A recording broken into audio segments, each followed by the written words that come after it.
focused on securing a modular building and getting the levy passed. One of the things that we did is we provided questions to Mr. Rush about a week and a half ago in preparation for this meeting, so we wouldn't be blindsiding him with a bunch of questions he didn't have answers for. He answered some of those questions, sent to Aaliyah, who was the person heading this thing up. And one of them is, her first question was, is it possible to obtain a written copy of Designs West's instructional report? And Mr. Rush's answer was, if you're referring to the structural information at this point, this is not a written report from Design West. In planning last year, we worked with their staff, our own district staff, a structural engineer, and the contractor to make sure we made the necessary repairs to get the students back when school started. As the contractor worked on the building, he discovered additional concerns. Using this information, we again met with the contractor and Design West staff to review what he found and the impact on the work needed. All of this was combined to create an estimate for those identified needed repairs. Updated information has been shared with the school board about this process. I have a copy here of the original agreement that Mr. Rush signed with Design West. Whether you fellows read it or not, I don't know, but it basically says the purpose of this analysis will be to develop descriptions of needs and provide associated cost projections for the structural repairs, and it's up there on the board right now. We will then produce documents for the recommended structural repairs to the building. To this date, no documents have ever been produced despite repeated requests from school board members and the community. No one in this room has ever seen any report from Design West on anything that has been discussed in this. However, that did not stop the school board from paying Design West over $4,000 for their work, but there's no documentation of it. So any numbers that are put out, we have no idea whether those numbers are accurate, whether they're valid, whether they're even created. We have no idea. All we get is an estimate that the repair for the east side of the building is going to be $30,000. Well, it turned out to be $5,000. So what do we go on? What do we go on here? So that's one of the problems that we have. Design West, the cost of this all the structure analysis was $4,634 for our taxpayer money. What do we have for it? Anybody ever seen a copy of anything? No. So, you know, if I was buying something from somebody and I gave them $4,600, I'd want something in return. And especially if I was using somebody else's money, I would expect to be able to prove that the money I spent was well spent.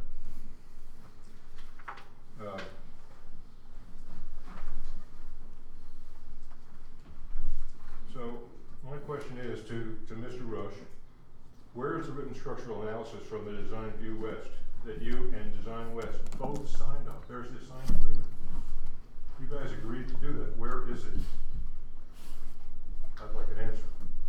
I have some slides tonight to show you the design work that they did, because this was about the repair they did last summer, not about the next repairs that need to be done on it. But we do have some design they worked on. They worked with a contractor to meet those requirements so that he could do his work, and actually work with a structural engineer to build something that we felt we could survive for maybe a year.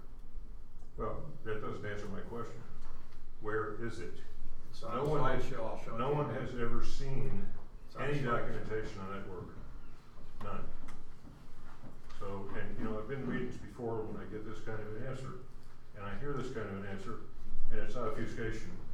There's no answer. The answer is, where is it? Produce it. Never happens. We've been asking for that for a year now.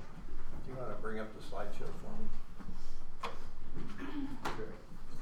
How can you say that there's nothing written? For the slideshow to How did you manage to pay them for this when nothing was received by you? There's no record of anything, any reports that they specifically stated in their agreement they were going to provide. There's none. And yet they got 300. Yeah. That's what school's about. Just kidding. And this brings up my last question, which has to do with the agenda tonight. And let's see if I can find the agenda. On the agenda is item D, approval or denial of assessment of Ola School.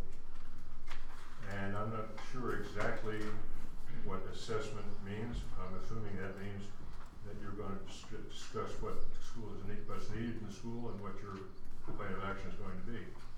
Without any written report, how are you going to make an accurate assessment of what needs to be done? Now, I also have a letter here from a gentleman named Mr. Walters, who, and I'll briefly read this, won't read the whole thing, but I'll briefly read it. It was a pleasure to meet with you, your staff, and the parents of the Ola School children. Ola School is an iconic building with the exception of Ola and Canyon and Ada counties. It reminds us that Idaho is a rural state. For many, little do they know that less than 100 miles from the state capital, we still have small rural schools, etc. While on site, it was of interest to you, and I preface this by saying this is dated February 14th, 2018. So this is a year and 2 months ago. While on site, it was of interest to view the two historic photographs. They appear to have been taken sometime around the 40s or 50s. What drew my interest was the fact that one could see the lava stone foundation, and if one looked closely, could see that even 60 or 70 years ago, cracks were developing in the foundation. The need for foundation repair has been growing for some time. Over the years, trying to reduce the effects of future deterioration in the foundation, a skirting was framed around the foundation. While it was a reasonable response to keep the weather out, it appears the building load on the foundation has slowly continued to disrupt the stonework. It goes on to discuss wood frame buildings and stonework, etc.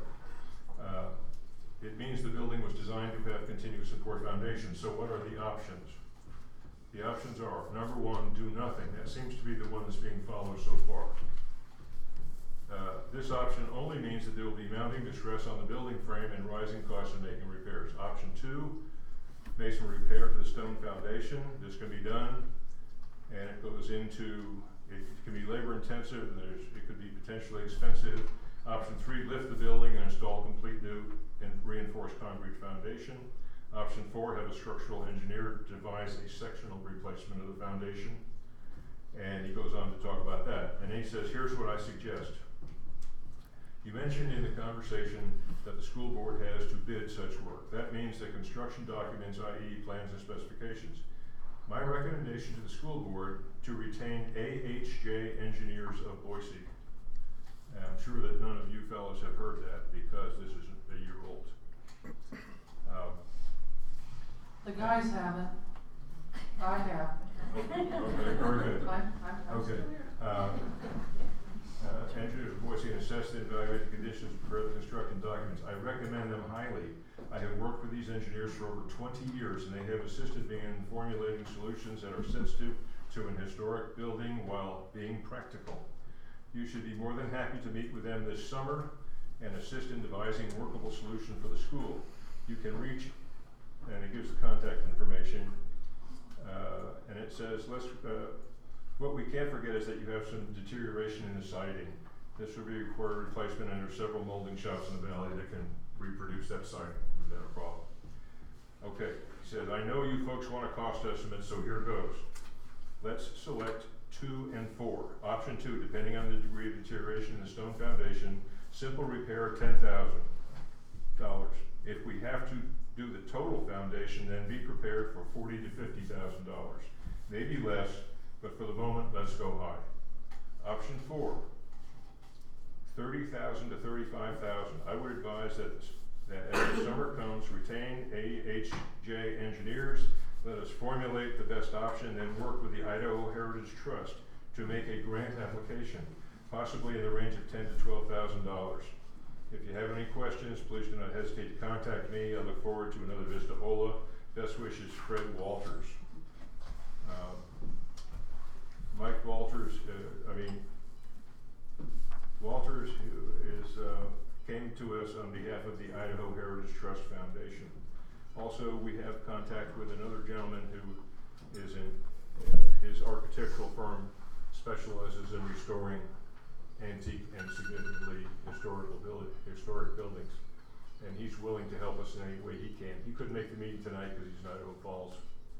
But there are resources out there, and none of these people have ever said anything about $500,000. And when they do say something about it, they'll have it on paper, and they'll have a description of it. It won't be like $500,000 or $600,000 or whatever that number is. So, you know, I'm all for doing what's right. I'm all for doing what's right. But let's get it down on paper and figure out what the heck we're doing instead of just grabbing numbers and throwing them in the air. Because now we got people down in the valley who are part of this school district who have all these opinions on what's going on in Ola, and half of them don't even know how to get here. Never mind actually experiencing what's going on up there. So please take that into consideration when you look at these numbers. Let's get some verification on these numbers and use real numbers. That's what people in business do. Politicians use big numbers that don't mean anything. Business people use numbers that mean something. Thank you. Thank you.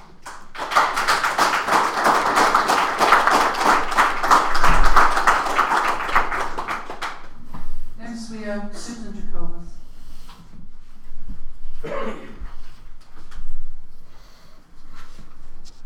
Thank you for coming up. Push the button there. Oh, I'm not the technical person. Thank you for coming up. I've got handouts.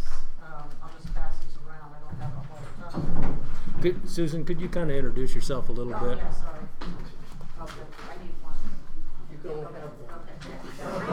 Read all this stuff. I'm Susan Jacobus, and I'm happy to be here tonight.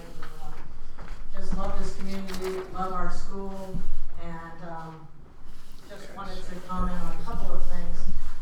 I looked at the maintenance for the oldest school, and I'm like a research nut, so I apologize. I like to poke away at things, so I got onto the Emmett School District site, looked at, financials and different reports in an effort to understand something that Mr. Rush replied on May 10th to Lynn Crabtree about what he was talking about in Aaliyah. You were supposed to pull that thing up. I am, I'm sorry. It's Okay. giving me trouble. Well, anyhow, so all of you can see it, but anyhow. There it is. Oh, okay, cool. Thank you. Is that it? Yeah, it's Yep. different. Oh Yeah. wait, what are you talking Oh, yeah. about? This portion? Oh, maybe you don't have, well, anyhow. It's That's formatted Okay, a little that's, bit yeah, different. that's the okay, same. It's that's formatted fine. a little bit different. Okay, It's that's the fine, same. okay. Anyhow, Mr. Rush, and on the bottom right there, you can see that he's estimating that the maintenance costs for the past 10 years for the oldest school are a little over $60,000 for the last 10 years. So then I go in to all the financials, and I'm trying to figure out, okay, where is the $60,000 coming from? And what do I see? I see 4 items. The Ola parking lot for $7,000 and something. Ola sprinkler system, $82.50. Fence repair, $7,120. And then the only actual building repair in all of 10 years is called Ola Repairs, and that was done last summer by George Kolomchek for $5,706.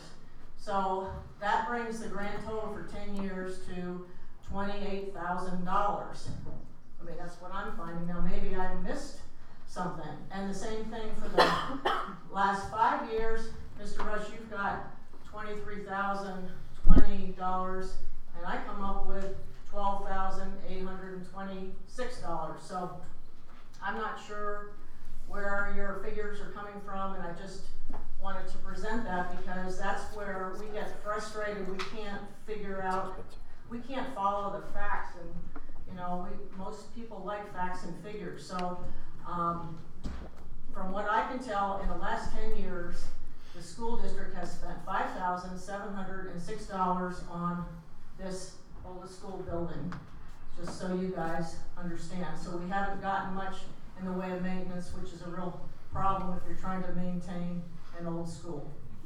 Thank you. Troublemaker, boo.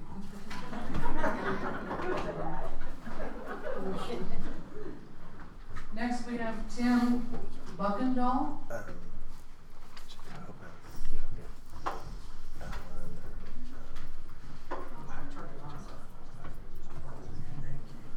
My name is Tim Buckendall. I just moved here this last winter from Southwest Washington. This community has brought my fiance and I in just like we've lived here forever. Phenomenal. And in return, I spent a Saturday helping tear down the shed at the school. I've helped put fencing around the church. Phenomenal community. Couldn't ask for a better place to live. My point I'm getting at, kind of going off of Susan's thing, the projects that were done, it says that the current year, which I'm assuming would be 2018-2019 school year, there's allocated $27,000 for maintenance on the school. Where is an itemized list of where that money has went, or if it has not been done yet? I don't know when that money needs to be utilized by a certain date. I'm not real familiar with that. The other thing, there was a study done on all the schools in Gem County, in Emmett School, not Gem County, but the Emmett School District. Out of all of them, they got ratings for fair, good, and poor. Oldest School is the only one listed in poor condition. Yet it is getting the least amount of maintenance in my eyes from the research that I've done.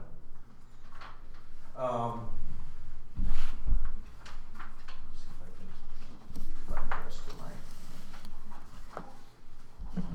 stuff.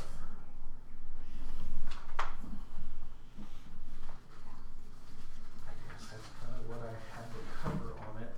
Yeah, just trying to figure out why the school, I mean, we are out here kind of in the middle of out of sight, out of mind, I guess you could put it.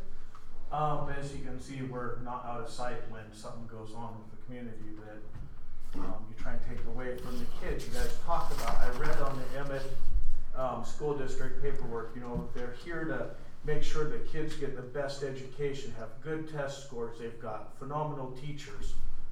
And you're trying to pull a school, I mean, in my eyes, it looks like you're trying to shut a school down and shift them somewhere else. The other thing, they were talking about the teachers. Amy was, and Mr. Rush, you gave the response, well, there's 2 other schools that need 2nd grade teachers because there's 30 plus students, which I understand that. I did go to a smaller school also. But she's teaching 6 different classes, not one class. So she's got to try and keep 16 to 23, 24 kids, 6 different grades. She has to teach them all. She can't specify just one. So I mean, that's, you know, that's kind of where I'm at on, you know, get the maintenance done, get multiple bids. When I wreck my car, I don't go to the first guy and say, hey, what do you got? I go and get 3 different bids. I thought that's how a lot of governments were supposed to work. I didn't think you'd work on it off of just one bid. So if we could, I mean, I don't know about everybody else in all of it. I'd like to get 2, maybe 3 bids if it's possible, and then make a command decision from there. Thank you very much.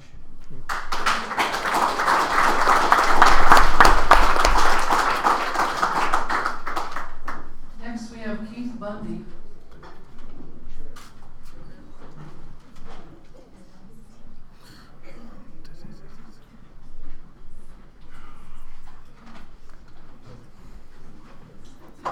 Hi guys, women, everybody. I'm Keith. What? You there? Yeah, we're there. Pleased that y'all came up.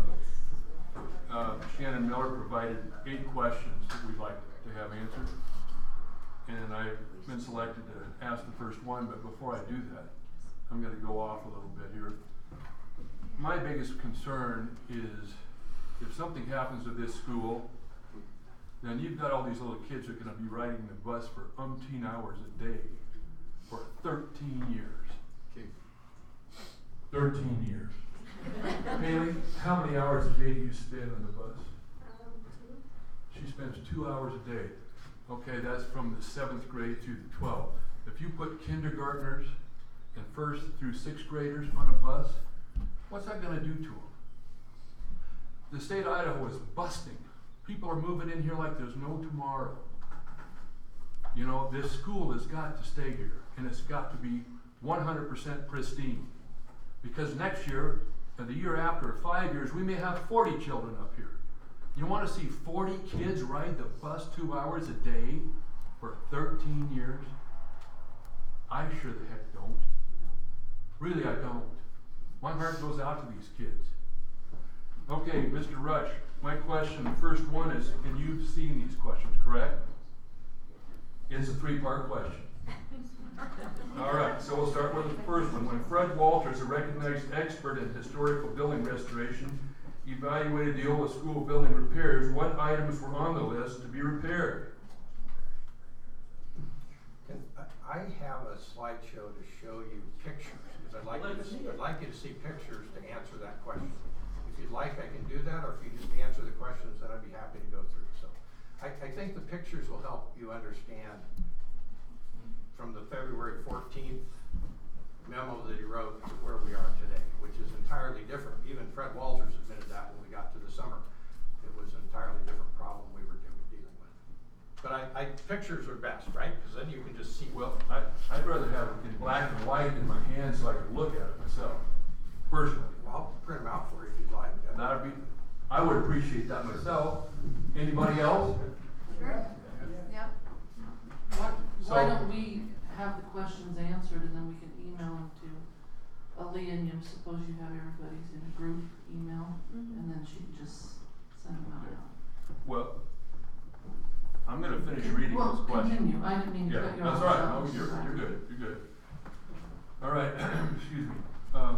Why was the firm suggested by him to provide engineering for historical buildings not contacted or utilized? Is that going to be on your slideshow? I can answer that if you'd like. Pardon? You want to hand me the microphone? Oh, So, first you need to understand that Fred Walters, the email you read, was in February of 2014. The plan in February of 2014 was to, 18, sorry, whatever date it is, thank you for correcting, was to take the skirting off in the spring and take a look at the foundation. Because actually at that time, Fred couldn't see the foundation. The only thing we could see was that the end of the building was slumping. And it was a pretty good assumption, all of us I think assumed that it was the foundation that was giving us a problem. And I forgot the exact day it was. I think it was after school, if you can remember that we brought up Fred Walters, and he actually brought up 2 people with him to look at the foundation. So we were going to do an evaluation of the foundation. And at that point, we were going to make a decision as to what to do, what point on his to go. Do we get the architect involved, or where do we go from there? That was kind of the process. And we decided to do it, he wanted to do it after winter was over, and we didn't have to worry about snow, so that's why we waited. When we got to that point, it was kind of an interesting day, because the masons that were there with him looked at the foundation and said, that's not your problem, and actually left at that point. And what we were stuck with was the problem that we are now stuck with. And that's what we're dealing with. So we worked with our own company, and Fred Walters worked with them, enjoyed working with them a lot, was very complimentary of their respect for historical buildings and what we wanted to do. But we had a structural problem. We went for a structural engineer because we have a school building that was in danger. And I think it still has some problems, and I'll show you the pictures, and you can decide, and the board gets to decide whether they want to put kids back in that building or not for this year. There were really very little cost estimates, because all of us agreed this is a time and materials problem. When you open an old building up like this, you're going to discover all kinds of stuff, and that's what we discovered. And so we decided to do a minimum amount of repairs and then make decisions, bias one, or as George said, 1 and maybe 2 years and then figure out where to go. So that's really what we ended up with. So we used our own firm. We have actually contacted that firm. Jody Harris contacted that firm. Mike Smith has contacted that firm, and they're going to give us a bid on that assessment we're talking about. We can talk about what that really is for an assessment. So They're an expert in restoring old buildings, but they don't work in school buildings. They do have one they're restoring in Baker. Well, they have a plan to restore one in Baker that's a closed school building to return it to a community kind of building, that type of thing. So. okay, so you're just going to be dealing with one firm you've chosen? Is that what you're For an saying? architectural firm, just one firm. Once they've determined what needs to happen to the building, then you go out to bids, to a bid process to contractors. But before you can go to bids with contractors, you have to have plans written up, you have to have plans drawn, you have to make some decisions on all of that before you can actually go out to bid.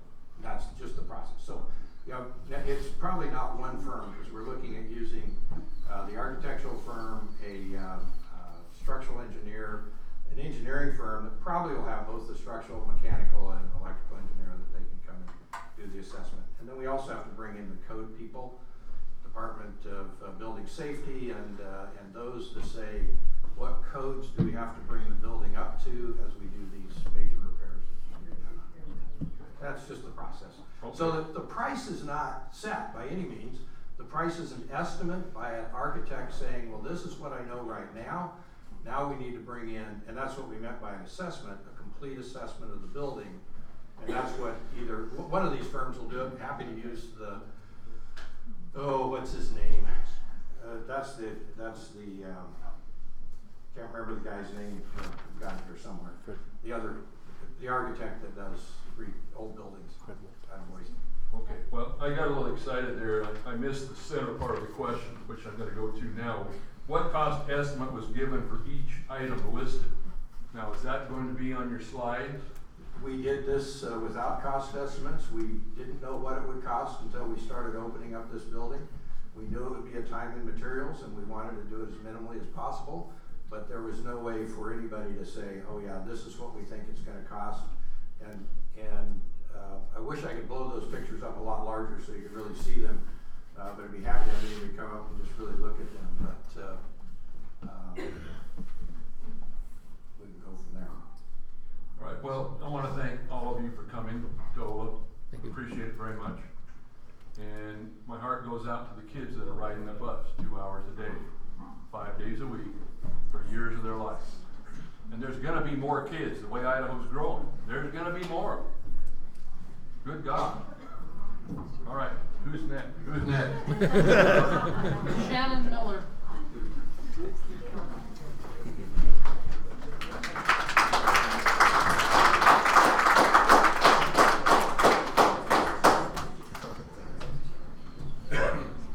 Okay, my first question, I hadn't thought of until I was just sitting there, but am I to understand that you have already decided to use Design West as your engineers and architects? Nope, we're getting a bid from this other company. Good. Because for those of you that have been following this, anybody know about the middle school elevator, which was supposed to be ADA compliant? And being an EMT, I know for a fact you can't get a gurney in it. And that was designed by Design West. I don't want them designing our building. Mr. May I Rogers? comment on that? What? May I comment Oh, you on that? bet. Okay, so a gurney is not required in an elevator to be ADA compliant. They have to be able to turn a wheelchair around in the elevator, and it is not required to put in as large an elevator that's required for a gurney. But there So was plenty of that's the space to state put one in, requirements. right? There was plenty of space to have made it so it was. And if you want to spend thousands more, we can. That's, I mean, it's a cost benefit I'm analysis. just saying, I'm not sold on Design West, let's put it that way, and they seem to be in the district's pocket most of the time. So I kind of worry about that myself. One of the questions that I did present to you earlier was I want you to explain your decision making in ignoring the information that the ductwork under our school building on the east end one run has never been hooked up. And it has been told repeatedly to maintenance that it has not been hooked up. And so we've been putting cold and hot under the school building, not into our classroom, for years. And I want to know why you have not responded to that. Why has it not been done? My understanding is that the ductwork is shut off underneath there, tied off in a tie. And about 20 years ago, 3 or 4, maybe at least 2, 3 maintenance directors, they tried to put a ductwork too close to the wall, to the foundation, so there isn't any room to get the ductwork to it. So they cut a hole that they couldn't attach it, and so they abandoned it about 20 years ago. And honestly, Mike Smith, who actually is worked for many years in heating and cooling for contractors all over this valley, has been under there, has looked at it, and is very comfortable with it. So I'll let our maintenance director handle those things. Thank you. Well, I know a little bit about contracting, and I know how to run a reciprocating saw. I know how to cut another hole in the floor that would meet up with the ductwork if it's too close to the foundation to put it in, rather than ignoring it for the amount of time that's been ignored. And also, I'm kind of wondering if the present problem we're having isn't the fact that we're blowing cold and hot just into the space, right onto that computer wall. That seems to have been the problem this year. And that's my question. What do you think about that? I think what you'll find is that in about 1950, the skirting was put around the building. And we were trying to figure out one day, who was it out here trying to figure it out with me when they did that? We couldn't quite figure out when in the 50s, but we think it was. One of the things they did in the 1950s is there's the fine lady. we were trying to guess on that, weren't we? when they put the skirting around it. One of the things, and I'll show you a picture of it, one of the things they did in the 1950s when they did that is they covered all of the vents for under the building. Now those of you that have houses and crawl spaces know that you need to vent under your building. And so I actually believe that the dry rot not started. Dry rot takes a long time. You know, dry rot's not an instant process by any means. And I believe that was probably the beginning of it, is we stopped adding vents under that building. There are vents in there open underneath the stairways? I've been under the building, we've looked at it, there was not appropriate venting, thank you. Well, you didn't look where it is then.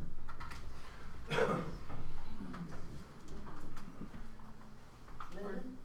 Are you all sure? Okay, Lyndon. Excuse me.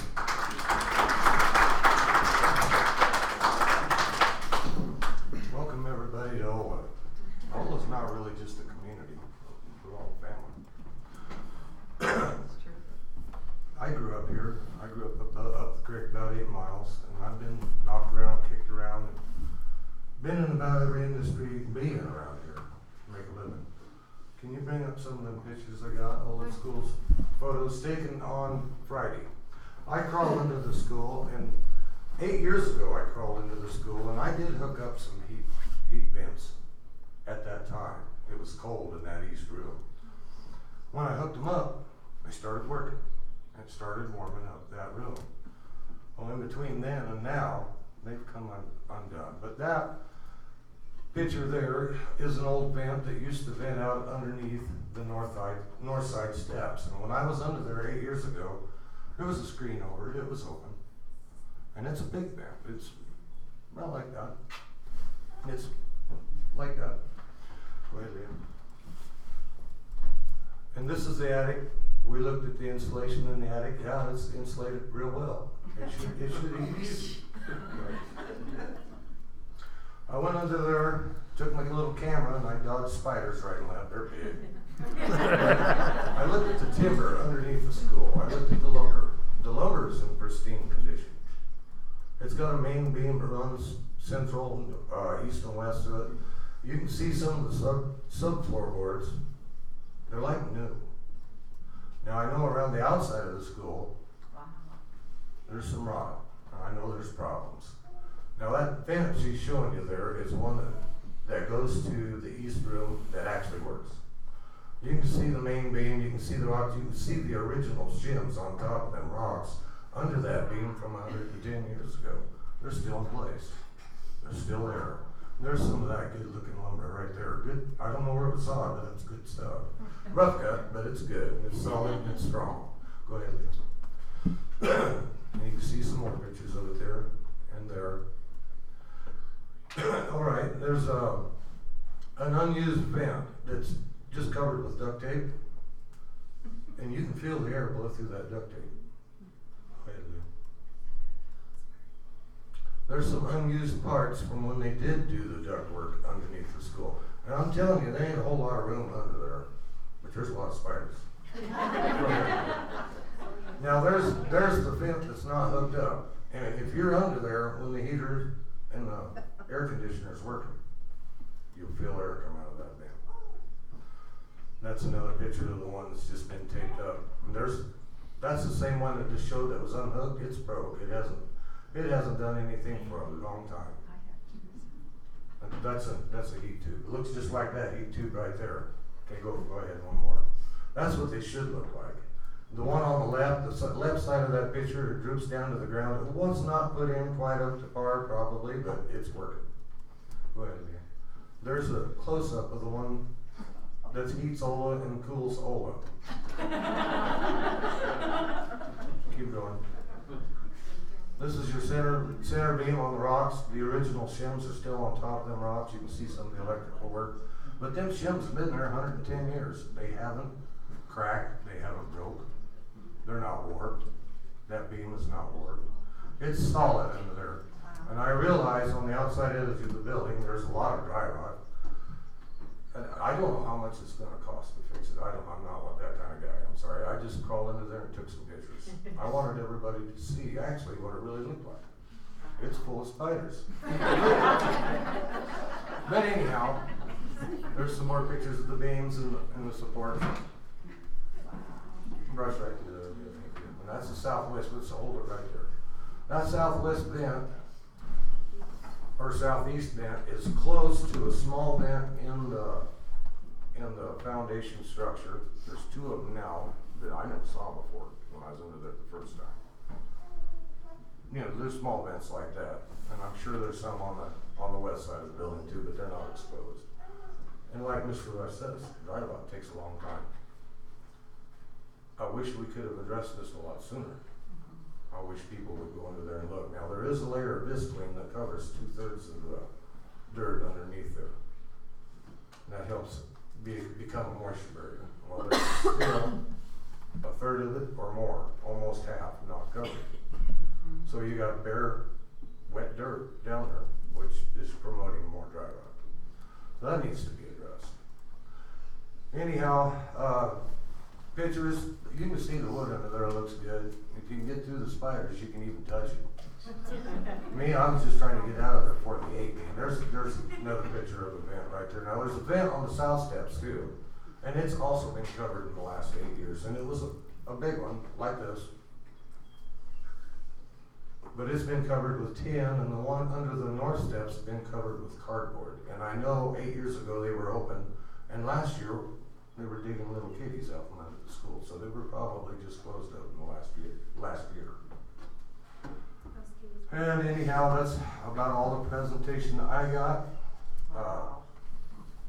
I just did a favor. Let's look at her. Let's see the whole thing. And I know you guys got some tough decisions to make. I'm sorry for you, and sorry for Mr. Rush. Has to be going through this, but anyhow, everybody in the community, I'm sorry we all have to go through this, but I do appreciate everybody's time on this. Thank you very much. Thank you.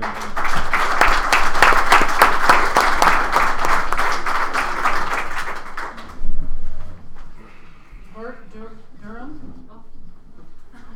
You're last, Karen. Okay. I'll just sit right here next to Linda if he wants up here.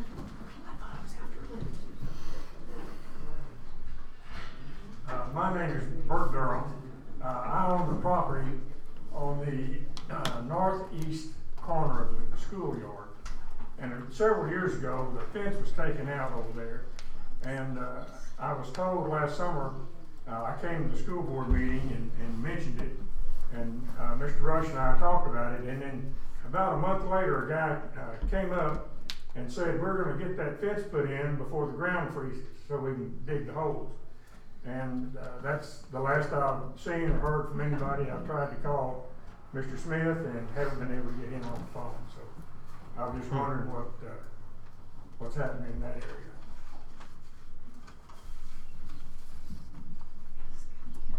I'll call Mike and find out. I know he said he posts some stuff for you, so. Well, the fence is all laying there on the ground. It's been there for a year. And I just, I'd sure like to get that fence put back in there like it's supposed to be. Thank you. Thank you. Esther Pratt.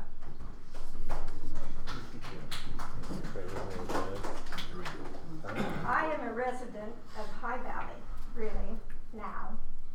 But I need to let you know that my family, me, my mother-in-law, and my husband, and me, taught school in Emmett. My mother-in-law taught all 8 grades in a school. And my husband taught for 30 years. And of course, my job was, I taught and substituted and raised 6 kids. But from what I know that my mother-in-law told me, and I know how true it is, and I want to let all of us know, a school is what makes the community. And without the school, you might as well kiss the community goodbye. And this is a rural community. It is a rural area. In fact, I took it upon myself to count the number of schools that were in Emmett at one time. I came up with 7. And I know how over the years things have been consolidated and whatever. But I know because I have been volunteering since my husband died. I have been volunteering at Shadow Butte. I know that those classrooms are too big. No way can one teacher do justice with 27 kids. And I am working with those 2nd graders. And the teachers consider me to be a 4th teacher, if you please. So the school is what makes the community. I just want to emphasize that. Then the other thing that I really thought about, and we had one speaker who spoke of it, my concern is busing these kids. Because I know what I did when I was growing up. Those little kids are going to be waiting for a school bus at dark. And there's going to be, I don't know how many ever there is. And how long are they going to be riding that school bus? And then you've got to go to Sweet. Or if you do more than that, you go on to Emmett. How many hours would they be driving? If you were to get on the bus here in Ola and just drive to Sweet, you're talking 25 minutes at the least. But the bus driver's going to have to pick up the kids here and there and everywhere, and you're going to be talking probably better than an hour. And in my opinion, we can't do that to the kids. It's just a no-no. So those 2 things are my big beef. Thank you.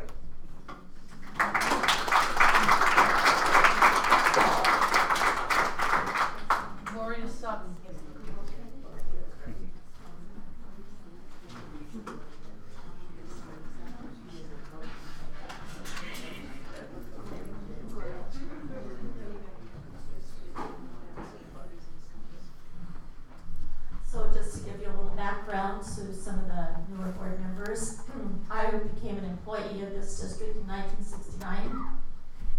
traveled to 8 rural schools teaching music, Letha, Hannah, Central Mesa, Brick, 5 first grades in town, Sweet Montour, and Ola.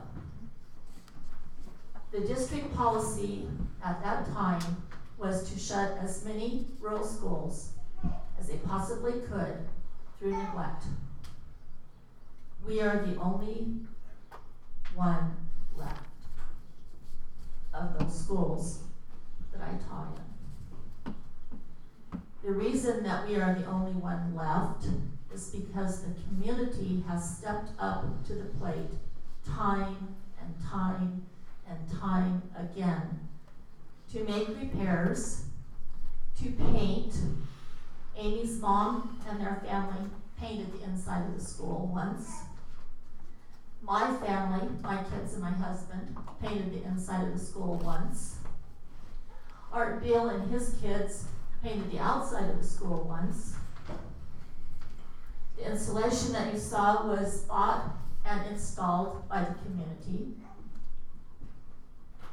If we had known what was going on really underneath, we probably could have handled it. It's not anything that has been new. I was there when that system was put in.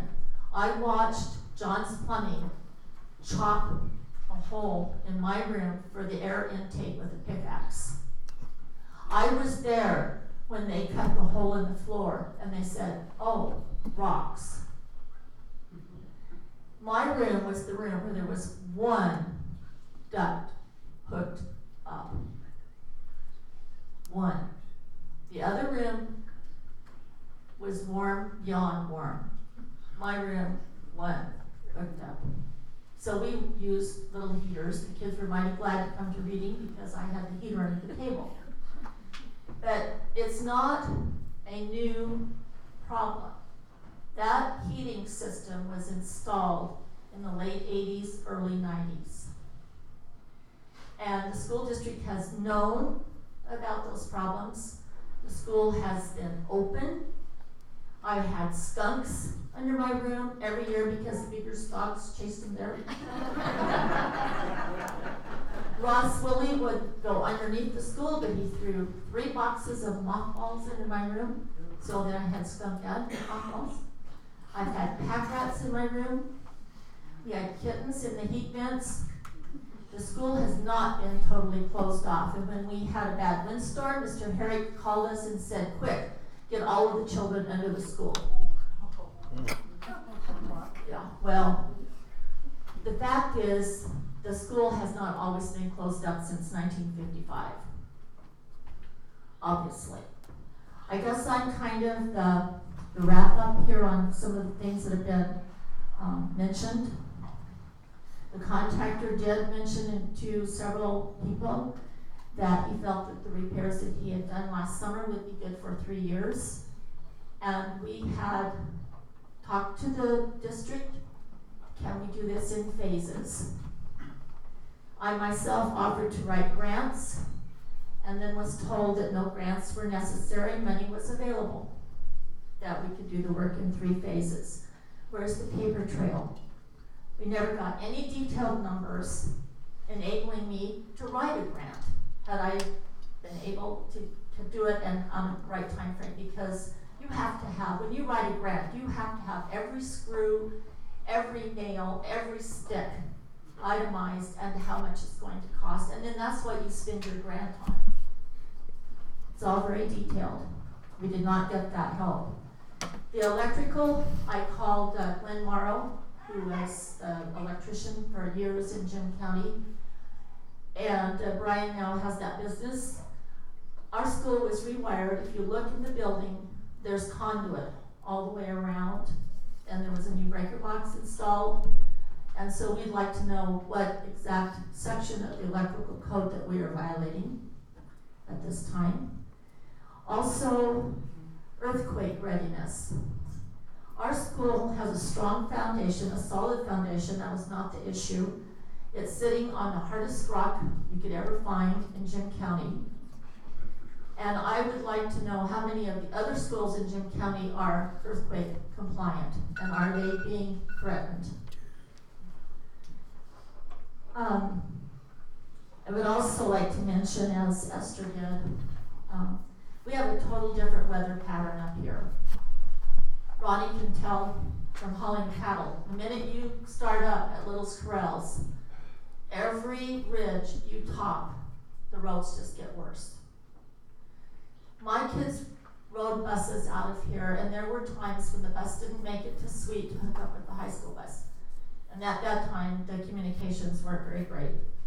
We did not know that they didn't make the bus. They sat there on that bus at 20 degrees below zero, waiting for a car to come by to pick up those kids to bring them back to Ola.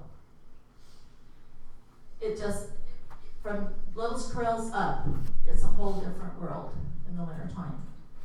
And if we did have to, it would necessitate, you'd have to have 2 buses. You couldn't send the little kids out that early and get them home that late. It just wouldn't work. I did have a question for Mr. Rush. I think at the school board meeting, when you were talking about having the assessment made, that only authorized personnel would be allowed on the property during that assessment. I was wondering why that was necessary to mention. I don't remember, but I don't. Well, you did. So does that eliminate anybody that's not hooked up to Design West or whoever you hired to come and observe the assessment? I don't know why people couldn't come and observe. Okay, did everybody hear that? Yes. Okay. Yeah. I'm sorry, I'll have to go back and see what I was thinking. Talking to microphone. Yeah, and so we were told that last spring that there was $149,000 to fix our school. We could do it on a 3-year plan. We spent $5,000 of that. So where's the $144,000? Where did it go? Gloria, can you name that again, please? We were told there was Mr. Erb, conversation, was $149,000 available to repair our school. At that time, we were told it would be $30,000. Mr. Homashuk did it for $5,000. And we were supposed to be able to do it on a 3-year plan. And it was the east end or the west end, there was no real big issues. It was all the east. And also, it was not just suddenly the wall is falling out. The district has been told for 5 years that there was an issue with that wall. Had it been addressed in a timely fashion, we wouldn't be where we are right now. So, anyway, do you have any questions for me? Yes. Madam Chair, thank you, Mrs. Sutton. In your delivery there, you said that Mr. Holmschek said the repairs are good for 3 years. That's what he said. Okay, because I keep hearing the 1 year. I know. We know that, but there are many of us in this room that he face to face said 3 years. Okay, I just wanted to get clarification on that. Which is why we thought we had a little time on this whole thing. So we were quite taken aback when we saw in the paper that we were under the gun for $600,000. And where did that figure come from? So, any other questions? Thank you very much for listening. Thank you for coming to Ola. Thank you.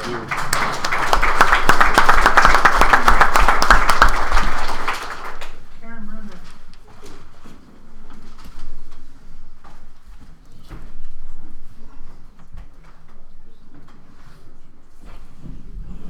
Well, I wear many hats in the community, and many of you know me under many of those.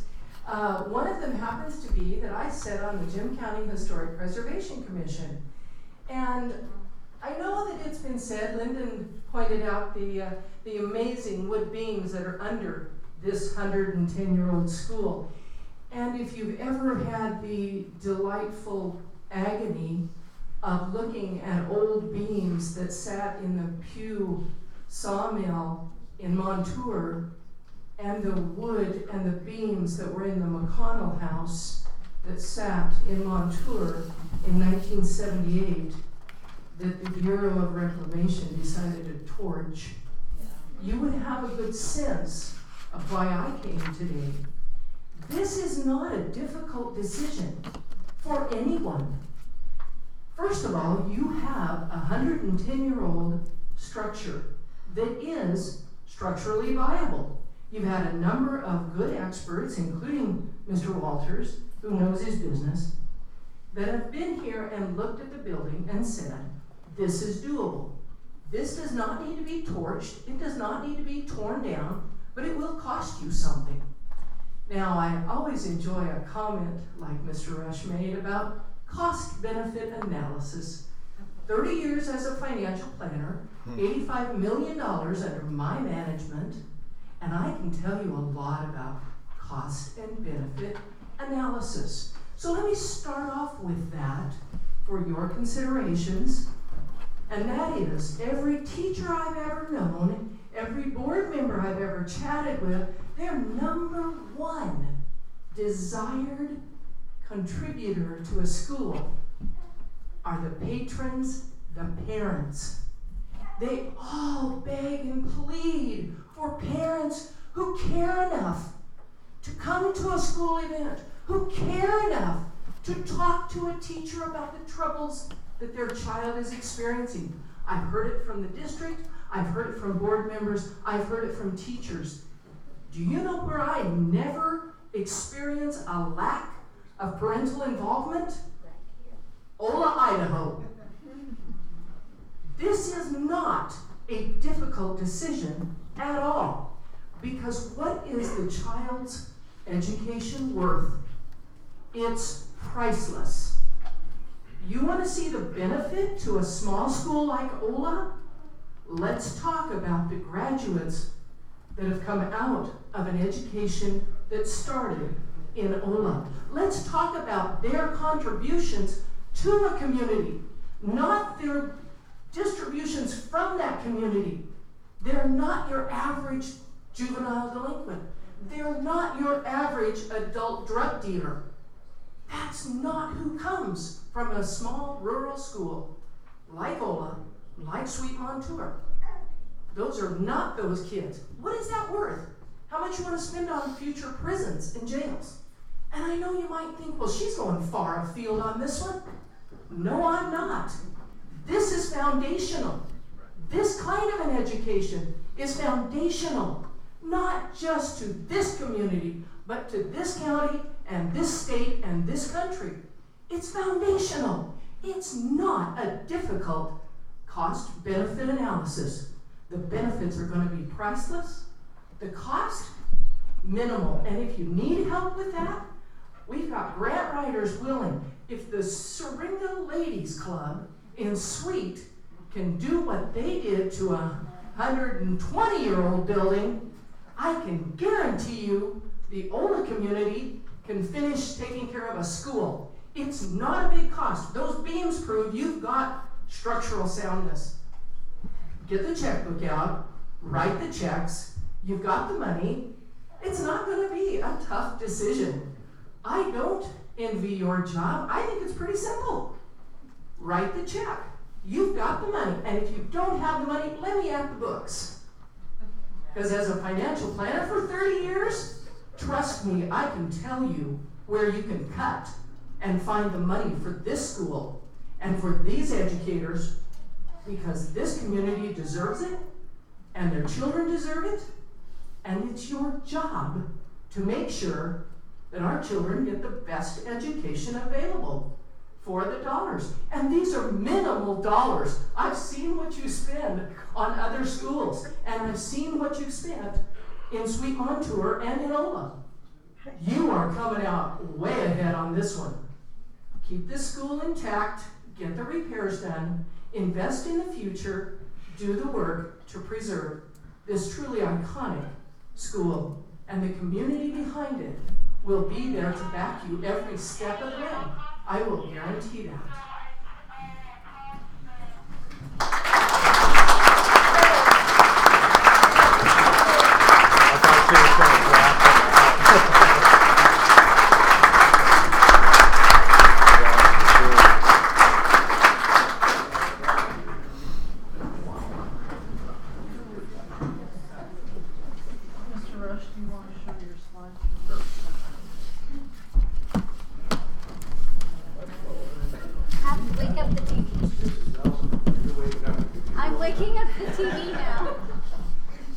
something first. I have never wanted to close the Yola School. I have never wanted to close the Yola School. And a matter of fact, even in this situation, my proposal to the board is to put a modular here to keep the school in Ola at the place. Okay? You said replace. And I'll tell you why. It sets it in the levy. Okay. Replace. Well, my proposal is a 3-year lease on modular, assuming that it's not going to be there long term. But you can argue with me about it. The truth is, that's the fact. Now, number one, there's a reason why I think we're going to need a modular at some point. When we worked with George on this building, when he was finished with it, he said, it's going to take you about a year to repair this building. You're not going to do it in the summer. You're going to have to find a place for the kids while you do the repairs. I think a modular makes a logical approach to that to keep the school in Ola so we're not busing kids. I think that's important, okay? So that's what I propose. Now, there's lots of options. Let's look at the building and tell you why I'm proposing this. I like the kids, that's the better part. She just wants her own moment of glory. She just wants to show her kids off, don't worry. Whatever. Hold on, I don't know what it's doing. It's on here. They're very talented too. Well, hold on, let me, I'm gonna unplug it real fast. See if it'll wake up there. Yeah.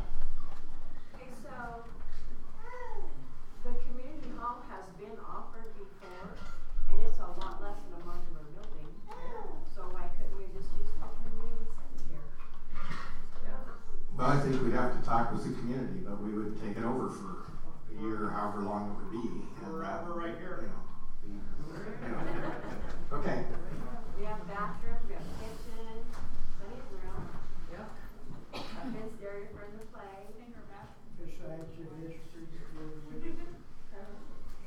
We're up. We're up. Okay, so you might have to, if you want to come closer and look at it. So when Mr. Walters was up there and we took the skirting off, this is what we began to see. That was just the first little section of skirting that we took off. Go back to it. You'll see that board's just rotted, and what we found is the rim board was essentially rotted all the way along. Next one. You'll notice these two boards. I don't know, let me see if I can point them out to you. Excuse me, I have to get by the broom. You'll notice these two boards. That's your subflooring. That's what was left of the subflooring on that end of the building. Two boards. The rest of it was gone. And you can see there isn't any more hanging out there. That's not true. I was there. Okay, so maybe there was more of them left there. So Yeah, there was about a 4-foot section where those subfloor boards were actually rotted. And well, that was the contractor that opened it up and built it found that not to be true and actually had to change his design as he got into it because it turned bad. And I'll show you what he had to do as we go through it. Next picture. You'll see it's a hole through there. The board you're seeing in there is actually the first truss underneath it. Next. And this is actually on the southeast side of the building, and it just shows some of the rot, some of the things we were doing there, and some of the pieces. This is on the southeast sided corner of the building, and what you can see here is this section here. And if you look at the structure of the building, as the engineer and George explained, that's where most of your weight is. Then it's distributed out to the rest of it. You just look at how the roof is put together. What we found is these corners are pretty well have a lot of dry rot in them. Plus the 2x4s down the side of the building have dry rot in them. If you look at this is actually the better of the two corners. Look at the next corner. And if you can't see this, come up close. But you can see this, the board is just essentially rotted off there at that bottom side. And that's the problem we're dealing with, is that you can see that he did some work around the bottom side to kind of stop the building from shrinking and going down and moving is what he did. did. But we still have to come back into the facility now and solve the rest of the problem, which are the 2x4s and actually the rest of the problem for some of the boards. Next slide.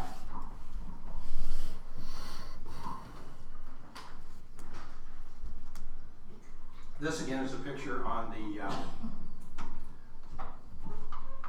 I think I'm doing that wrong. That's the north side, isn't it? That's the door of the building's on the north side. So if I said south side, forgive me. On the north side of the building, the edge of that picture is the corner.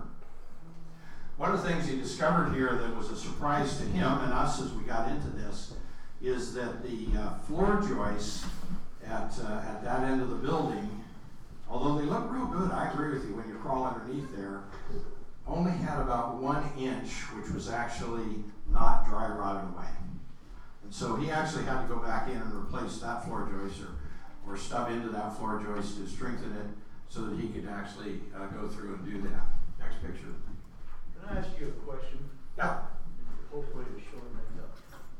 Nobody is denying there's a problem. We're looking at pictures.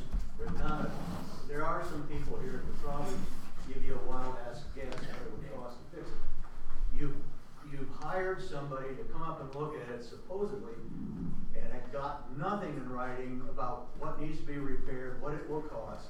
And I don't see the sense until you get somebody who's intelligent and capable of giving you some numbers, looking at a bunch of pictures. I 100% agree with you. So why don't we just put that away and get some facts?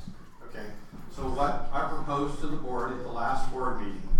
Actually, I talked to a contractor who told me his estimate to fix it would be $200,000.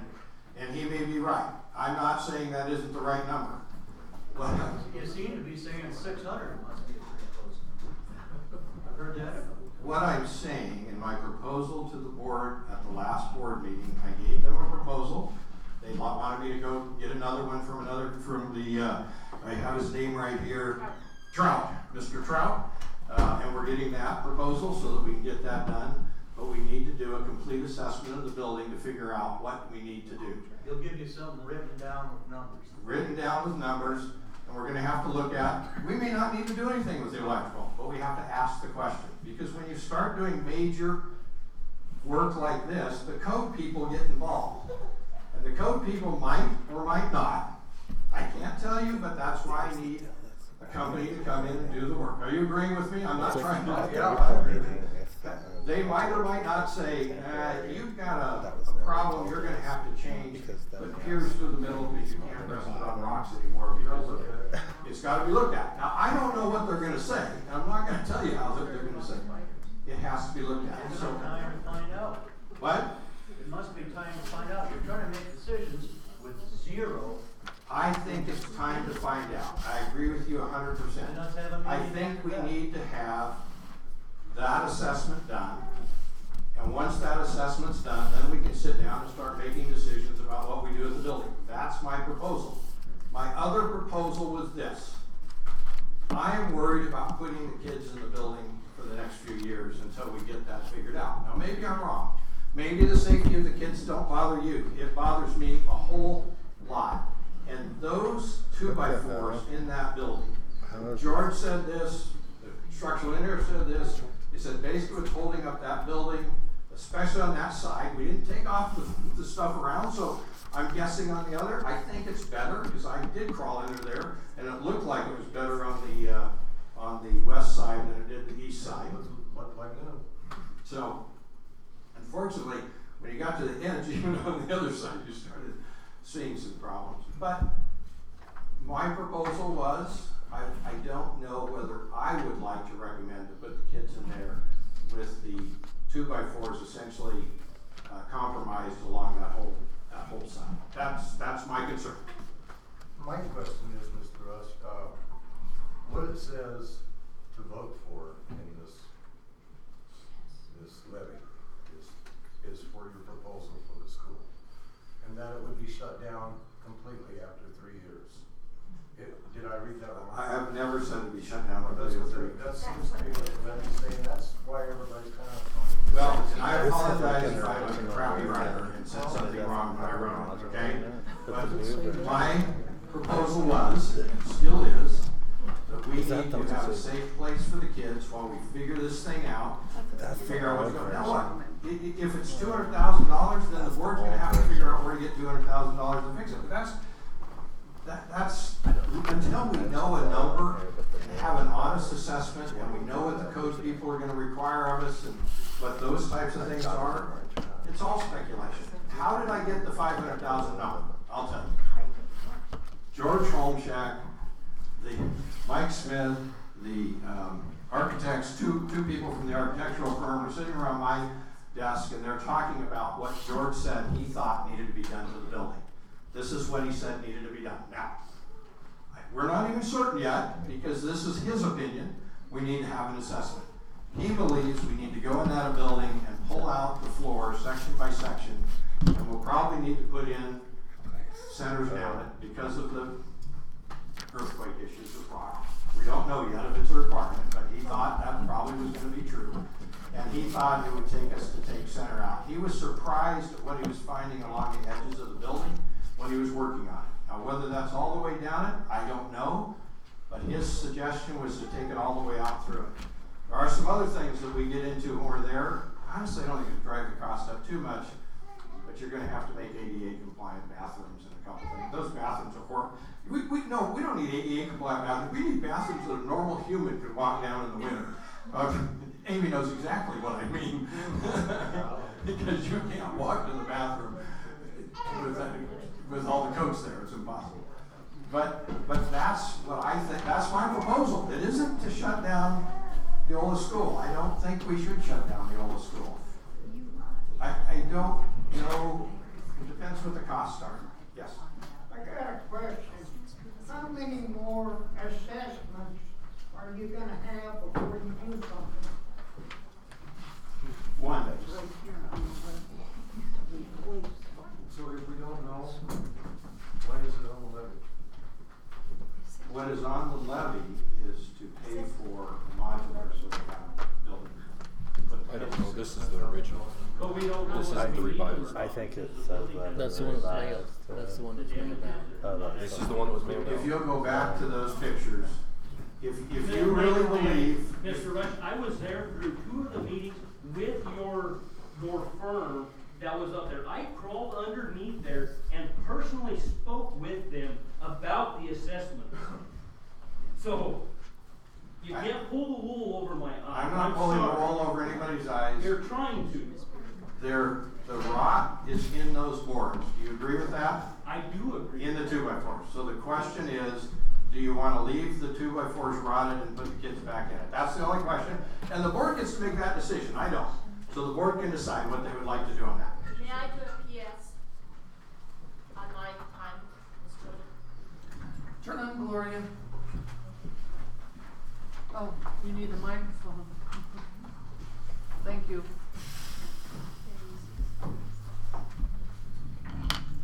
I think what we're seeing here is a lack of trust, because assessment done can very easily be to shutting the school.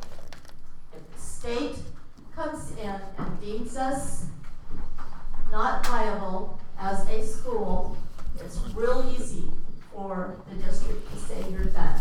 I've seen it happen. We are the very last one. We are only 40 years older than the high school. And yet, or well, now middle school.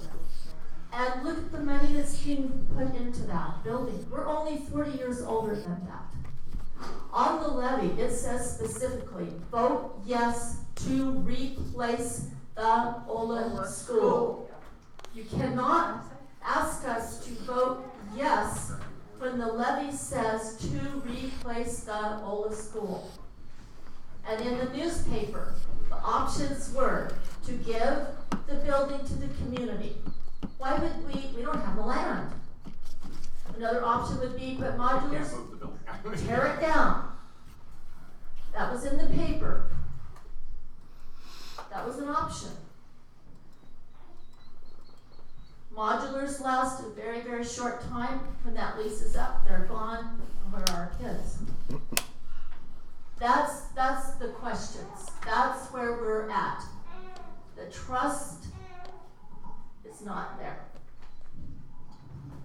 Corey? Yes. I have the microphone.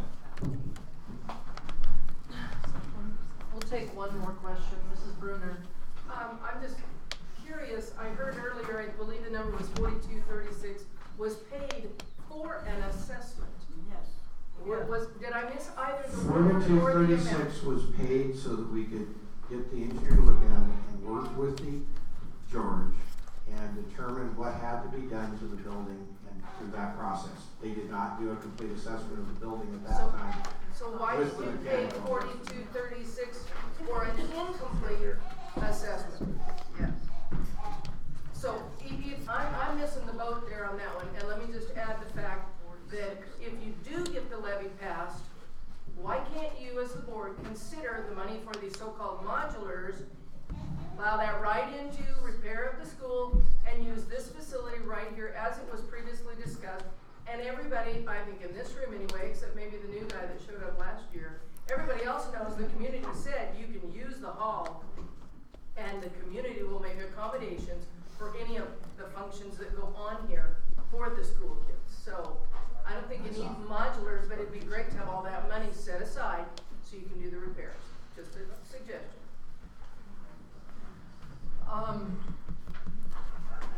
When we ran the last bond, before we ran the last bond, I was approached by an Ola resident asking, do you know what's going on with Ola?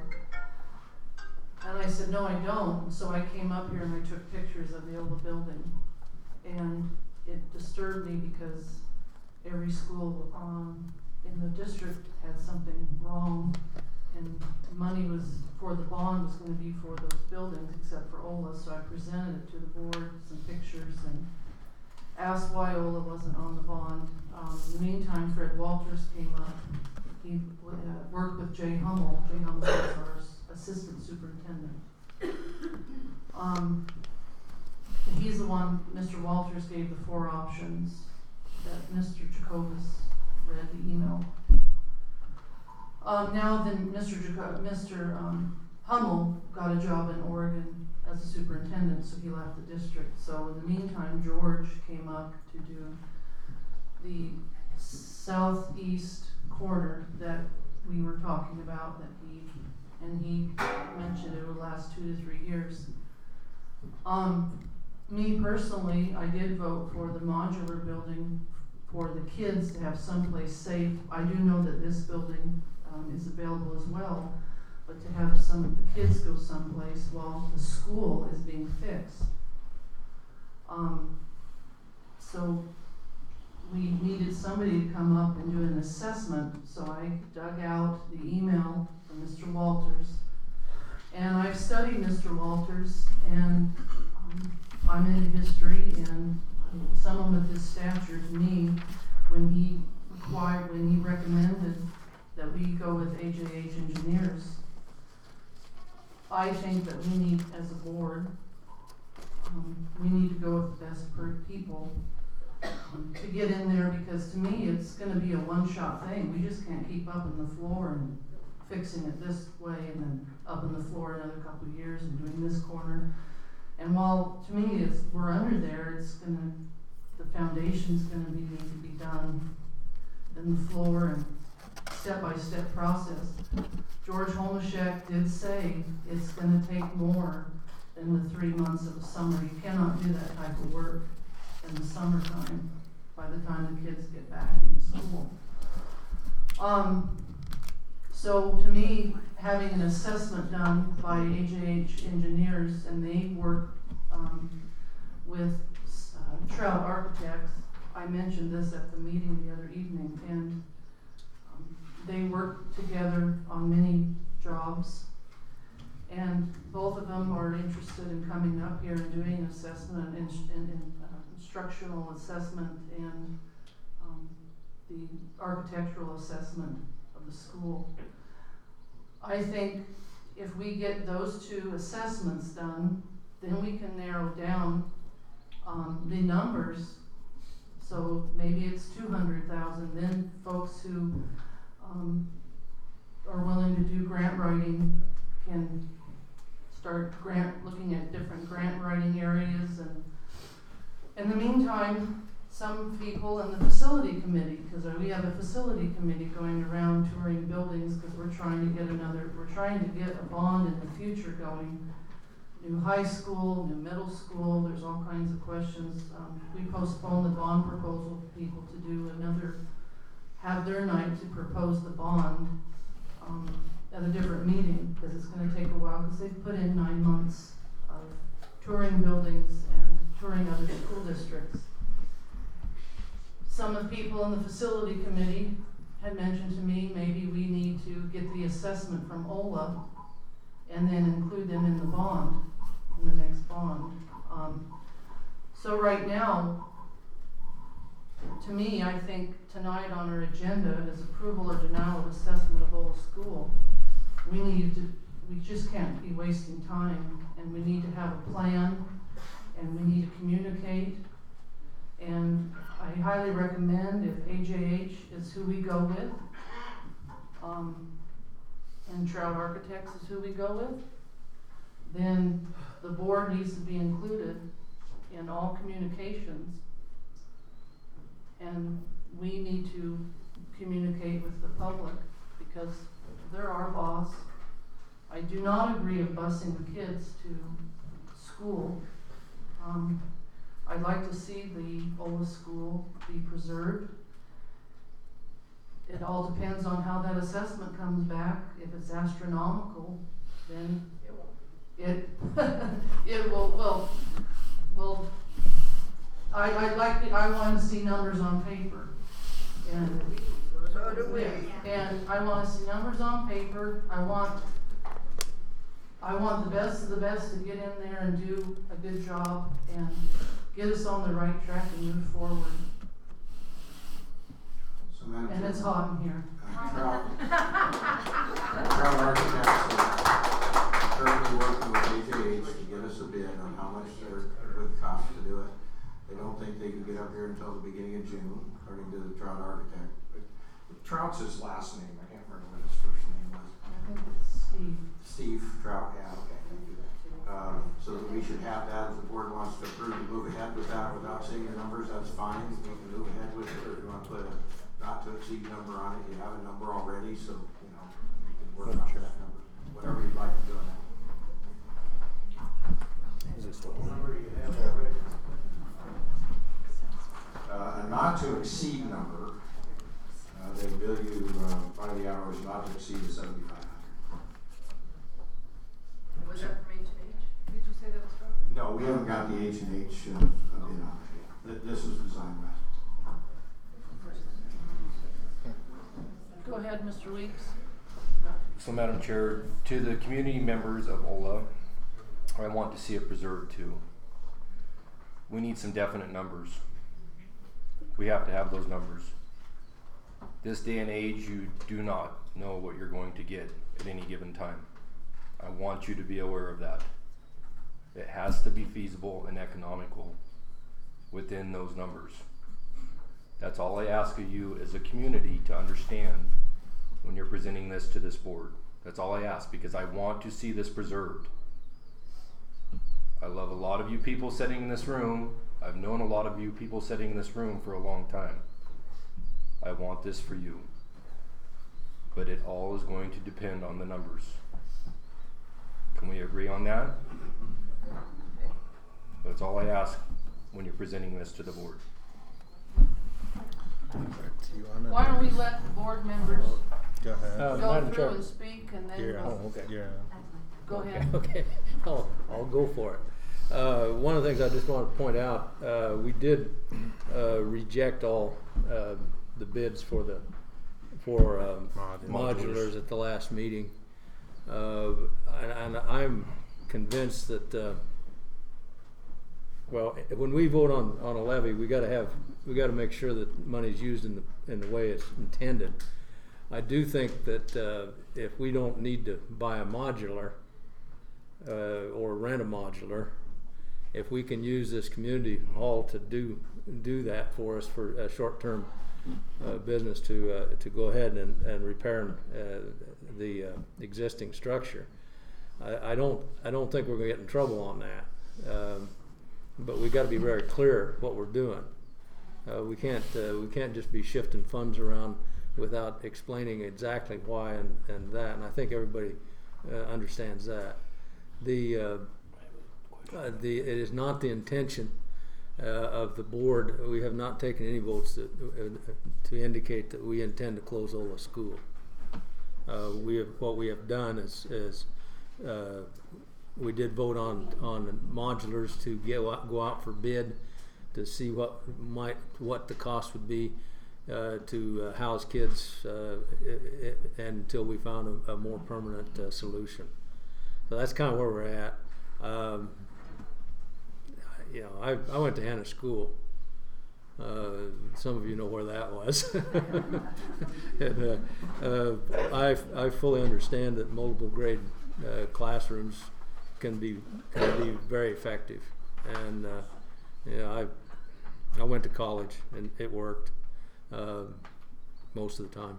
So, at any rate, I think all of us at this table and that table really want to do what's best for the students, and I know everybody out in front of me does, which is kind of obvious. You'll have to address the. I'm proud of you certainly realizing that numbers are important. Yet, you seem to be making a decision the school's unsafe when I haven't heard of anybody that's qualified to make that decision, having looked at it, written something down, telling you whether it's unsafe. You may be worried about something you don't have to. It just seemed like part of the process that should have started a while ago. Correct. I think that if we decide to have HAH engineers and Trout architects, their expertise is nothing but historical buildings. And if they are to get underneath there and see and tell us the structural engineering area that yes, it can last 2 or 3 more years. I would like to hear and I would like to see stuff on paper, and I would like the best of the best to go underneath there, do the assessment of the school.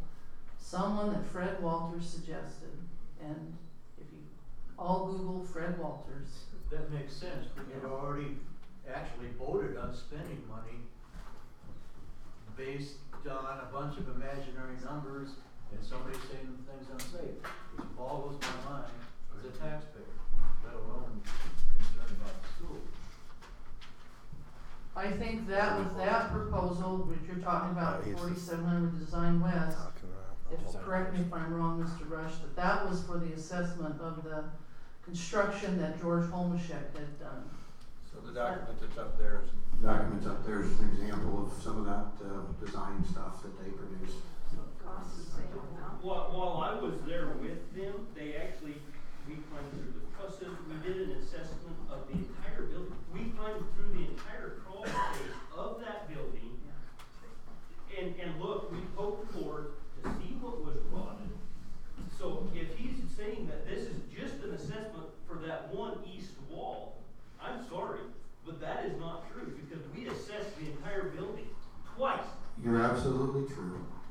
Okay. And that's why he came up with a number of $500,000. But obviously, we need to do another assessment to build trust in the community. You just said that assessment was for the east wall, and now you're saying. I'm saying that this is the work they produced so they could fix the east wall. Yeah.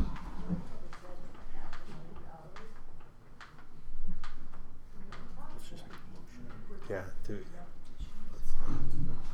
Hold on. No, I said what's next on the agenda. Oh, it's to make At our next meeting, we need more than 2 mics. I don't need it. I just said Okay. what's next on the agenda. Terry, would you like to say anything? Sure. Howdy, folks. You know, I had the distinct fortune moved to this country back in 1980, and I had to do some business with some people that were mighty fine called Suttons. And I sure learned a lot from those people. You know, my family came out of Kansas, and my aunts taught in kindergarten through 8th grade schoolhouses. And I grew up with that environment. When my kids got here, they went to a little school named Letha. And you know, they had to carry a jug of water with them because they couldn't stand to drink the water in that school.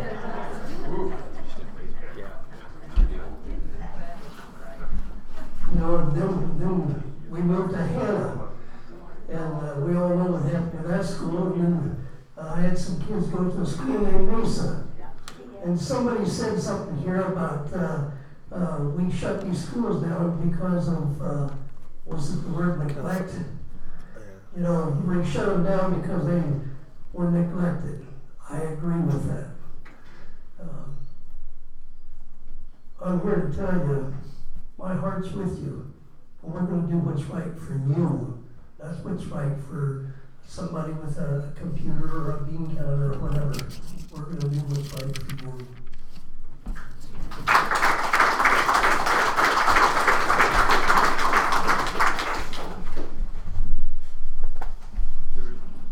Can I say 1 minute?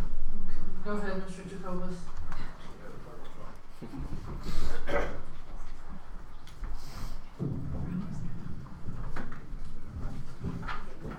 Thanks. I think it's been a great meeting so far. I think we're really getting to the bottom of things. And the bottom is we need numbers. We need paper on paper. We need numbers. And I agree with that. Now, what I'm standing up here to talk about are two things. Number one, the Emmett School District sent out a pamphlet to every box holder, every address in Emmett, touting this levy. In the levy, as Gloria Sutton said, there is money for a modular building to replace the Ola school. And that is not true. That is not the case. That is not the intent. And I think it's important that the voting public understand that before the levy takes place, which is pretty doggone soon. So I think it would be appropriate for the Board of Trustees or the Emmett School District or whoever put that pamphlet out to put something in the paper correcting that statement, because that's a big statement. That's a big statement, and a lot of people are going to vote yes or no based on that statement. And that, in my opinion, was put in there to get votes, and that's the only reason it was put in there. Because I think it was known to not be true when it was worded that way. So that's one. Number two, I wanted to take my hat off, if I had one, to our school marm up here. Amy Davis has done more for this place than anybody that I know of. And my wife too.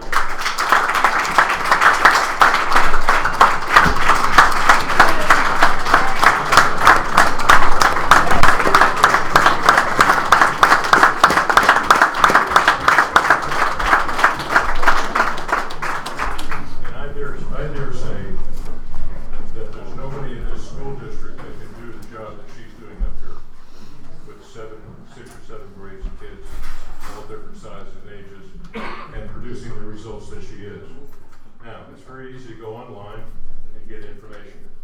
So, based on the Idaho Department of Education link, we came up with some ratings for the elementary schools in the Idaho and the Emmett School District.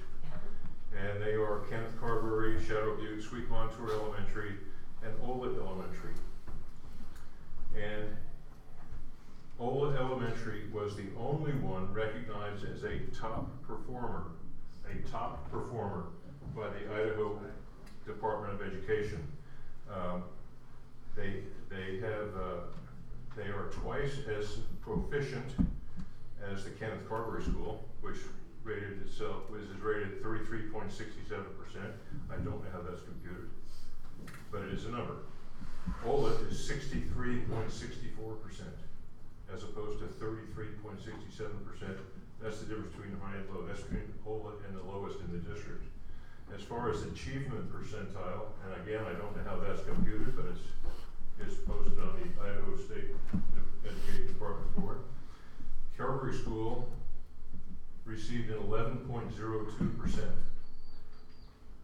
Ola Elementary School, you ready for this? 80.93%.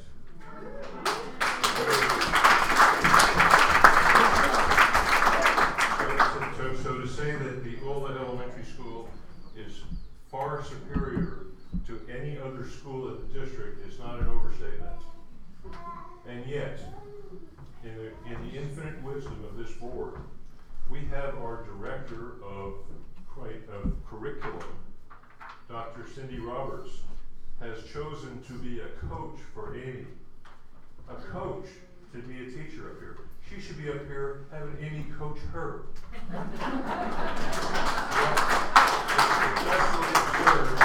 It's absolutely absurd the director of curriculum, who the next highest, achievement percentile, the next highest below Ola School is 30.9%.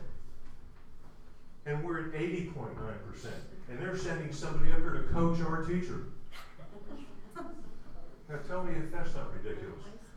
She ought to be up here to learn, not to coach. That's my comment. Thank you very much.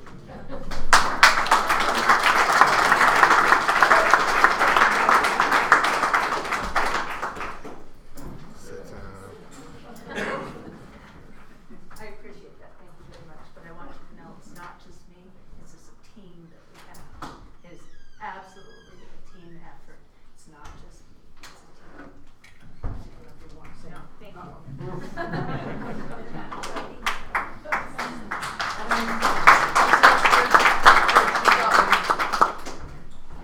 This might be altogether off of the subject matter, but being from High Valley and also seeing contractors build houses up there, I suggest whatever you do, get the work done when you can, because you never know when the snow comes and you don't know how much it is. I watched somebody try to build a house up there in the wintertime.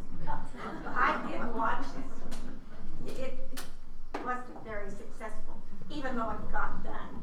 So my suggestion to you is think of the time element for all that needs to be done, because you can't just put it off and hope, because I have seen snow come in Halloween time. And then when it comes, that's it. Thank you. Thank you, Mr.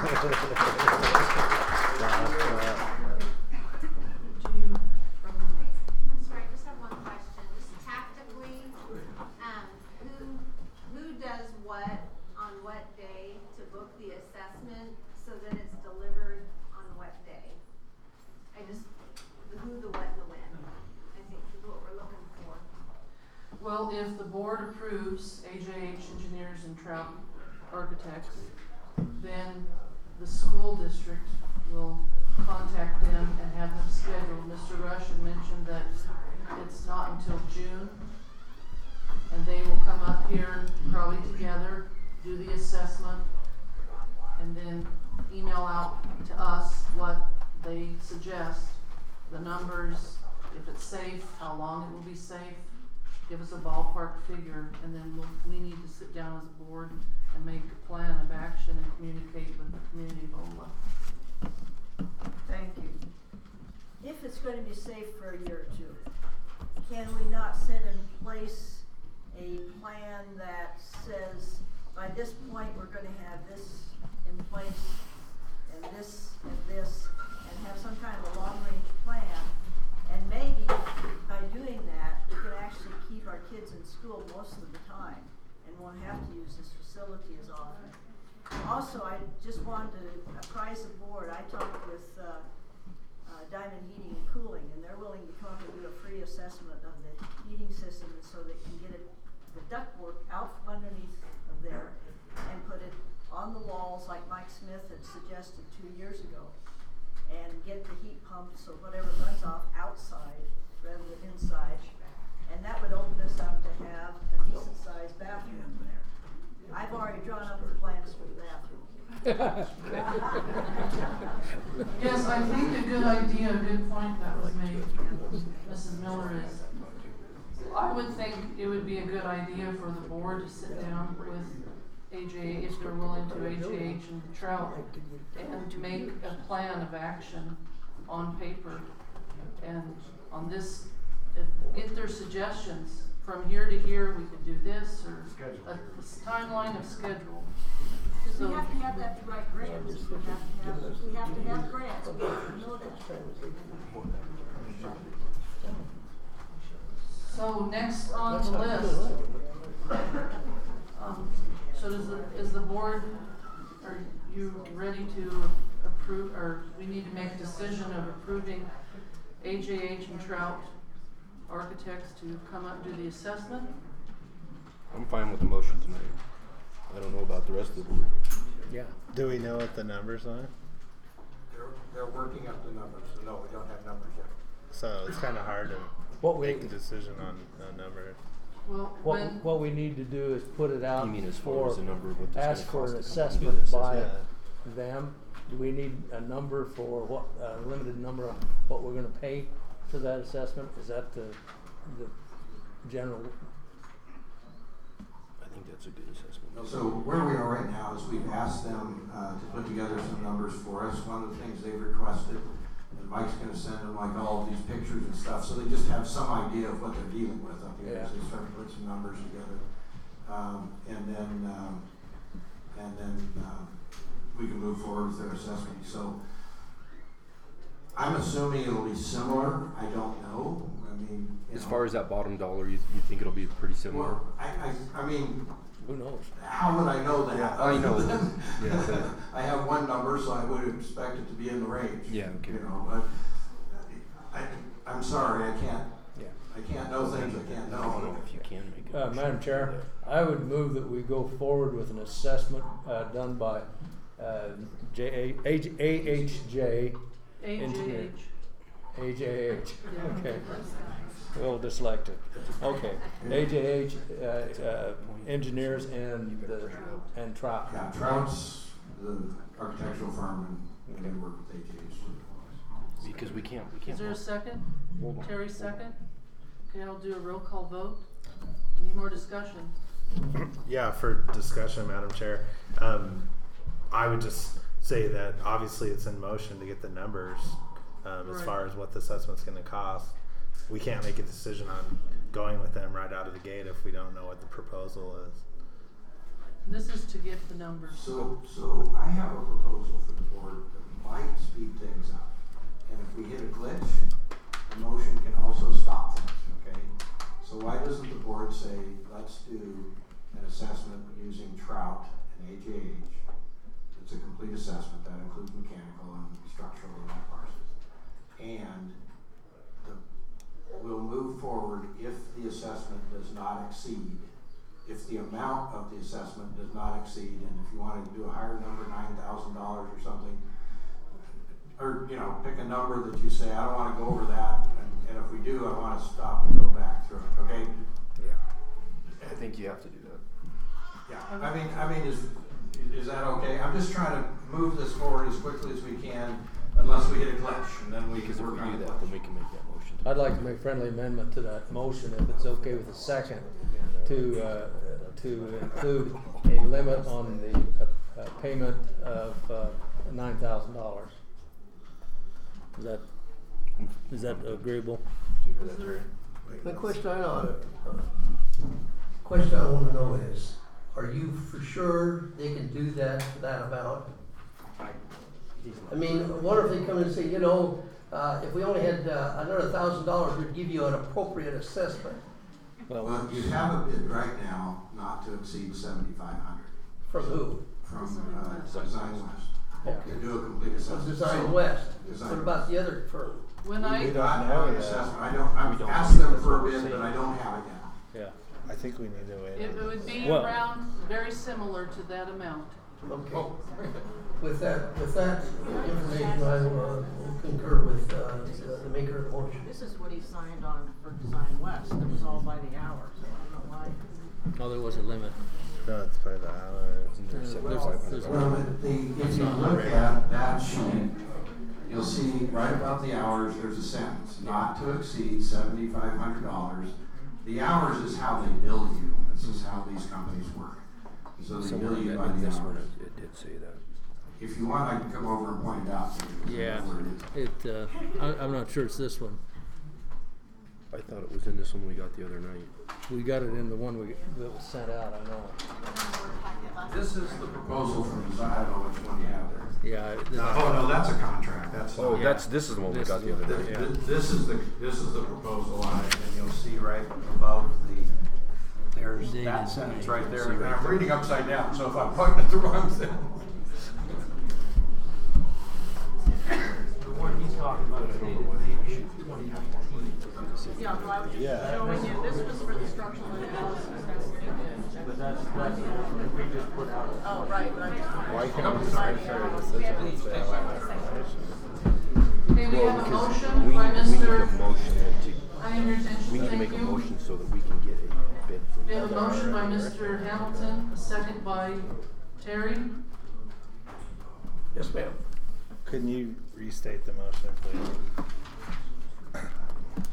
Motion is to get an assessment of the Ola School by JH Engineers and Trout, not to exceed $9,000. Is there a second? Second. Okay, I'll do a roll call vote. Aye. Ronnie? Aye. Jefferson? Aye. Bill? Aye. Aye. Thank you. There's no other business. We need to make a motion to adjourn. I'll make a motion to adjourn. Okay. I have a question, are you gonna leave the levy the way it is? Before we do that, to adjourn, you're fine. I heard discussion up here that, it's gonna have some, Next week. it's gonna get out on Facebook, the correction, and then the board of the modular building to replace the school. And we need to get it into the newspaper. Yes, the newspaper. Let me say something. Yeah, I got a question too. One of the things I'd point out is what's on the levy is actually a legal document. What was sent out was just information. Literature. So it's not legally binding necessarily. People don't know that. Right. Madam Chair, Yes, Mr. that, Jones. that information was sent out by a mailer, is that correct? Yeah. So you're gonna go electronically to try to contact those same people who a lot of them I'll bet won't have that capability. So I'm worried that you're gonna not get those same people. This information needs to be sent out to the same people that it was originally sent to correct that error.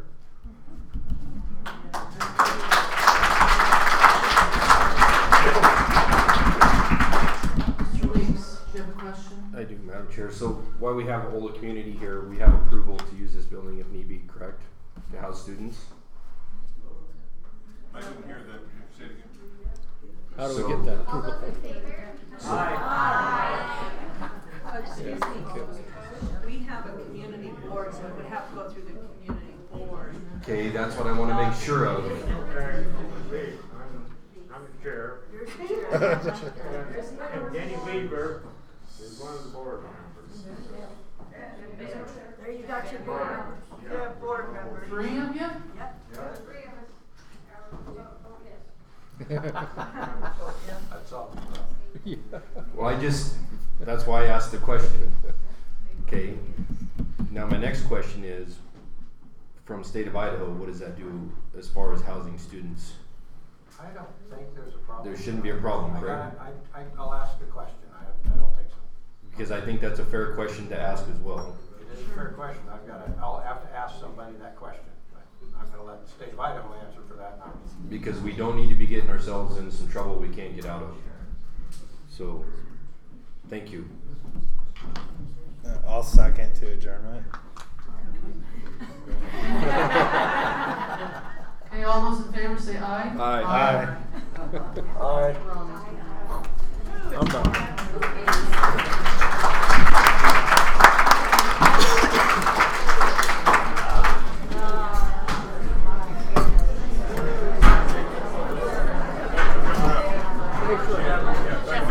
I have a question. Did you go to Viewview? Yes. Because you're the only Jefferson I ever knew. Yeah. Mary Johns, their old PE teacher. Oh, awesome. I was wondering because I always see Jefferson. Yeah. And I didn't have ever heard of Jefferson. Yeah, that was me.